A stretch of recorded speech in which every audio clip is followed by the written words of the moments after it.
Friends, அனைவருக்கும் வணக்கம். முழு உளுந்து, கருப்பு உளுந்து இட்லி பொடி எப்படி செய்கிறதுன்னு பார்ப்போம். அதுக்கு 150 கிராம் கருப்பு உளுந்து, 50 கிராம் பொட்டுக்கடலை, 50 கிராம் எள்ளு, தேவையான வரமிளகா, கருவேப்பிலை, உப்பு. ஃபஸ்ட்டு நீங்கள் வடை சட்டியில் 2 ஸ்பூன் எண்ணெயை விட்டு நல்லா கருப்பு உளுந்து பொன்னிறமாக நல்லா வறுத்துக்கோங்க. அதுக்கப்புறம் எள்ளு படப்படன்னு பொரிக்கிற அளவுக்கு அதையும் நீங்கள் நல்லா வறுத்துக்கோங்க. இதோட பெருங்காயம் துண்டு, கட்டி பெருங்காயம்னா இதில் சேர்த்துருக்கேன். அதுதான் நல்லா வாசனையாக இருக்கும், அதனால் நான் அதை சேர்த்துருக்கேன்.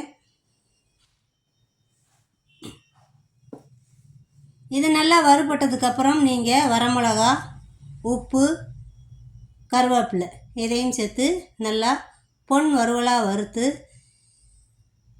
இதை ஒரு தட்டில் கொட்டி ஆற வச்சுக்கோங்க. ஆற வச்சுட்டதுக்கப்புறம் மிக்சியில் நீங்கள் பொடி பண்ணி வீட்டில் இந்த மாதிரி இட்லி பொடி செஞ்சு பாருங்கள். டேஸ்ட்டு சூப்பராகவே இருக்கும்.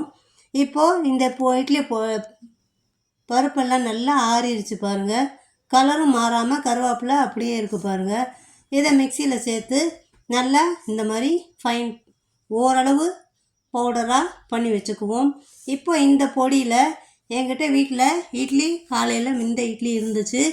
உடனே இந்த இட்லி நல்லா பொடியாக உதுத்து வடைச்சட்டியில் ஒரு 4 ஸ்பூன் நல்லெண்ணெயை விட்டு இந்த பொடியை 4 ஸ்பூன் போட்டு நல்லா பெரட்டி இந்த இட்லியை சாப்பிட்டு பாருங்கள்.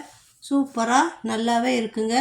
நாங்கள் சின்ன பிள்ளையில் இருக்கும்போது எங்கள் பாட்டி இந்த இட்லி பொடி செஞ்சு கொடுத்து இந்த மாதிரி செய்வாங்க. நீங்களும் இதே மாதிரி ட்ரை பண்ணி பாருங்கள். சுட சுட இட்லி பொடி உப்புமா ரெடி. நன்றி, வணக்கம்.